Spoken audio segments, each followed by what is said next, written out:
accomplished. Hey, BK, with Oprah Cohen. I've always said that if I couldn't feel accomplished as a parent, I'd be useless in the boardroom. And so it starts there and it ends there, just like it starts in the morning at my house and it ends at the house with my children. So they're my life source and they're everything. So I have a lot of energy. Sleep is basically overrated in my book. And I wake up in the morning and it's all about my kids. And when I come home at night, that's where I sort of find my peace and my sanctuary. And, I'm powerless at home. I can't even get the remote control. I think children are very grounding. The woman struggling with the remote is MaryAnne Gilmartin, one of the most powerful women in the real estate business in New York City. MaryAnne Gilmartin was until very recently the president and chief executive officer of Forest City, New York.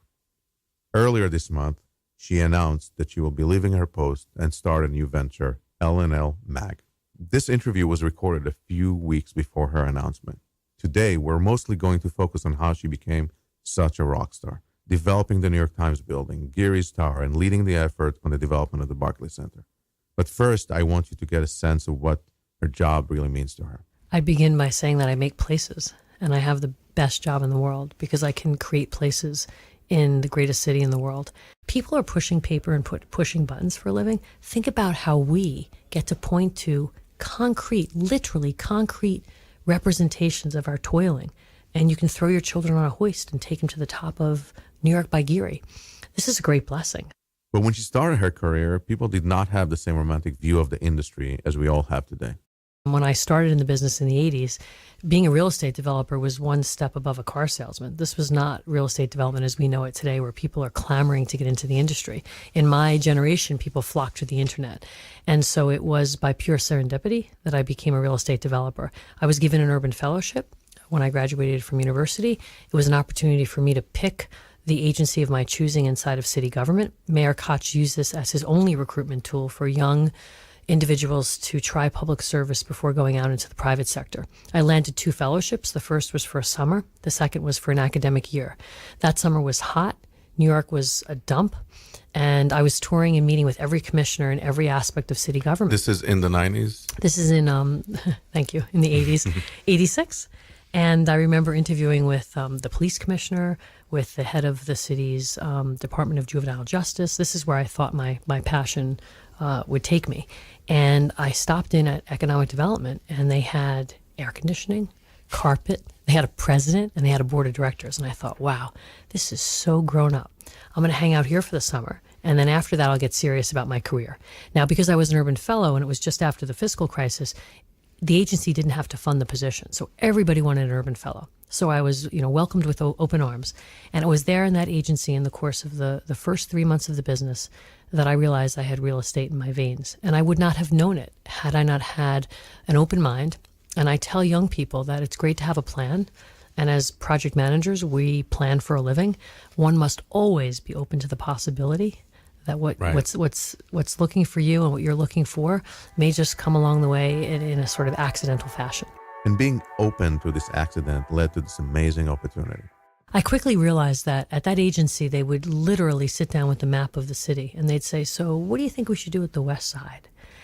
And I'm thinking, I'm 20 years old. I don't know anything. And they're asking for our views. And it was this unbelievable collaborative spirit. But at the same time, every major developer in New York City would come through the corridors of the Public Development Corporation.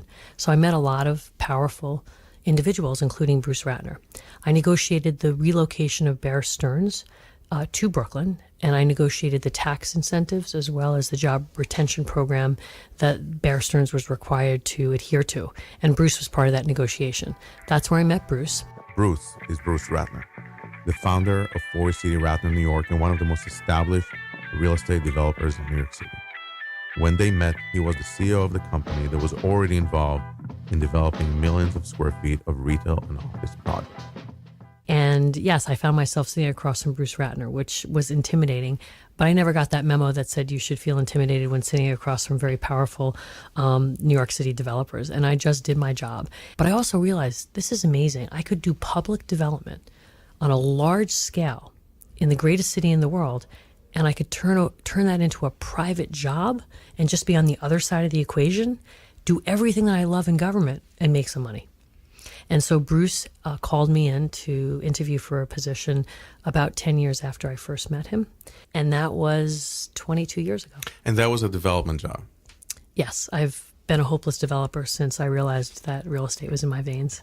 And this rise to being a major developer with Bruce, of course, came with additional challenge. We all know the real estate development world is highly dominated by men. So it's no secret that being the only woman in the room is an extra hurdle. I have a lot of stories. I would say that those are for another podcast, but suffice it to say that I was the beneficiary of a meritocracy. Bruce Ratner believed it was the best man or woman for the job, and I clearly benefited from that premise. Bruce has 2 daughters himself, neither of whom wanted to be in the business. Clearly, I benefited from that reality as well. I didn't ever have to really worry about the fact that I was a woman inside of the organization. And I never got that message in my inbox that said, you are a woman and you should feel intimidated. You should worry about taking your place at the table. I felt I had a rightful place at the table. Does it have to do anything with the way you grew up, though? It might. So I came from a home that was chaotic. We functioned through dysfunction. My real father left when I was 2, and I was abandoned. My mother raised 3 girls, and I think she taught us one super important principle, which is you make your own way, you find your own happiness, and nobody else does that for you. I'll also say when you talk about the business and you talk about being a woman, women by their very nature collaborate. And you talk about being a mom. If you can't rely on others as a working mom, you're finished. And women can take a lot of disparate parts, manage those parts just like they might manage a household, and do it effectively. This is not to say that men can't, but women are, by their nature, very good developers. It's a Rubik's Cube. It's problem solving, and it's bringing others into the fold and doing it in a collaborative way. And MaryAnne has certainly proved that her sensibility and temperament are great assets. She's proven it in a consistent trajectory of the high-profile project she has been spearheading. So as a developer, you build one great building in your career and you feel fortunate. For me, I have a trifecta of 3 of the most astonishingly beautiful buildings that this city's seen that I had a small part in creating. I just consider myself to be blessed. Of course, she's being humble here. Take a listen to the role she played. So like children, there are no favorites. However, the New York Times building was my breakout project. It was a building that a project I wanted to chase. When we were in Brooklyn, we had just finished a big project in Times Square. We got invited to participate in a bid to be their partner and their developer. Bruce Ratner said to me, MaryAnne, we're never going to win. My portrait's not in the Metropolitan Museum next to Arthur Sulzberger's. We do not build buildings on Park Avenue. It's hopeless. And I said, Bruce, if it's hopeless, I'd ask that you indulge me, and I'm sure I'll learn a lot along the way. Can I please chase it? He said that I would waste a lot of his time and his money, but that if that's what I needed to do, then so be it. And lo and behold, February 14th, the year 2000, we were selected to be the partner and developer for the New York Times. And invariably, within the course of one single day, Bruce Ratner would say, you're going to take this company to the next level. And then by evening, he'd say, you're going to take this company down. The risk profile is just too intense. We can't do it. When you finish a building like that as a developer, you say, what could I possibly do that could compare? And I was given the opportunity to go downtown and build Geary's Tower, which is the tallest building Frank Geary has ever built. And I did it down in Lower Manhattan and really contributed to a new postcard image of Lower Manhattan. Let's not understate that these were huge accomplishments filled with hurdles and huge amounts of risk. But probably the biggest professional challenge that MaryAnne faced was the heat around the Barclays Center development. It was no doubt overwhelming when I first took over the project because in 2007, the project had been already ongoing for 4 years because it really started in 2003 when we bought the basketball team to control the move to Brooklyn. There was a community divided. There were politics galore, and it was the advent of the Great Recession. There were so many factors contributing to what made that project difficult. And we also were running down the clock because the arena needed to get into the ground by the end of 2009. The bonds we were using to build that arena, which are the same structural bonds that were used to build Citi Field, Yankee Stadium, and Jets and Giants, the IRS was closing the loophole on that form of financing. And the opposition knew that. So they literally were running down the clock. And we had 99.999% of the possession under our control. It didn't much matter because the final holdout lived on Center Court. So when I came into the project, we were just about in control of the site, but the part we didn't have control of was the most problematic because it meant that we couldn't begin construction on the arena, which was always the cornerstone of the project. Okay, so just to clarify, here's what was going on with the politics around the Barclays Center development. There was a strong community opposition to the entire project for over a decade, and MaryAnne walked into the middle of a huge controversial project while also having her own private life with small children at home. Yes, I had a very, very young daughter and 4 years old and 2 older boys, but young children. Very hard to reckon with what was being said, personalized and otherwise.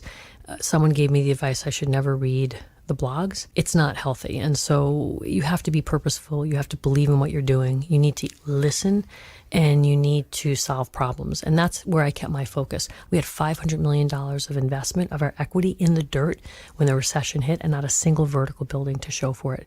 I had a lot to keep me busy, so I decided to stay super focused on what was important. MaryAnne attributes her chaotic childhood to her success. She was comfortable making decisions and staying focused with all of the pieces being in place because that's what she did while growing up. They were able to get things done, but solving one issue meant facing another issue, and this was true right up until the end. The drama leading up to it, the fact that the subway, for example, wasn't complete. The arena was, and we started them at exactly the same time, but we had this provision in our transaction that said if the subway entrance was not open, we couldn't open the arena. And I had nightmares. I would wake up in a cold sweat thinking I'd have to walk into Bruce's office and say... And this is a subway entrance that the project paid for. It was a subway entrance that we were required to redo or bring back into play. It was a dormant entrance that closed in the 60s. In the original pro forma, we had it in for something like $6 million. It ended up costing $72 million.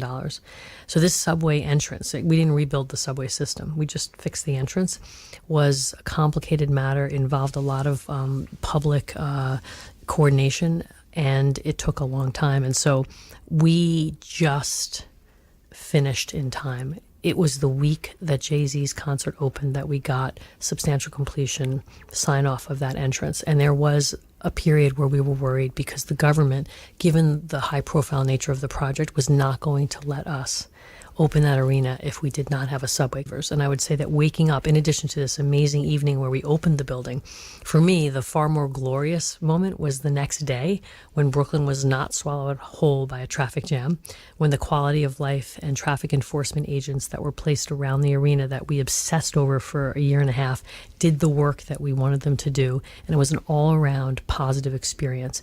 And rather than, getting chest bumps for the job, I would say that it's the deafening silence that tells you that you nailed it, because people stopped railing against the arena. So opening the arena and having it be a beautiful building, a friendly neighbor.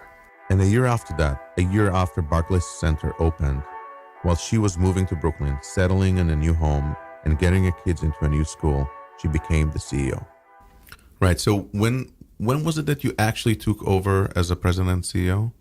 So we had a 2-year lead up, but in April of 2013, I was at once selling my home, buying a home in Brooklyn, finding 3 seats for my children in a Brooklyn school, and ascending to the role of president and CEO of Forest City Ratner Companies. That's amazing. And that was a year after Barclays Center opened, approximately. Right. We opened in September of 2012, and I became the CEO in 2013. You might think that building the Barclays Center and becoming CEO on top of the move and all that encompasses for a family, the high might have peaked. But becoming CEO, building the arena were not even the main goal. The goal was building one of the largest housing projects in the city with a very large affordable housing component. There were 6,430 units of housing that we really were interested in. The arena was the way to get to the housing.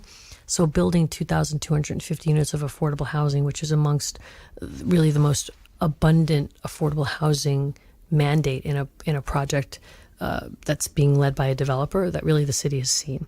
It had lots of dimensions to it, and I think that I set my sights on how are we going to build this housing and really finish what we started, because there were many questions, as you know, around our ability and our intention to build out the full project. Sure. And I just turned all my focus and my team's focus on getting that job done. And today, as you know, there's over 1,000 units of housing being built.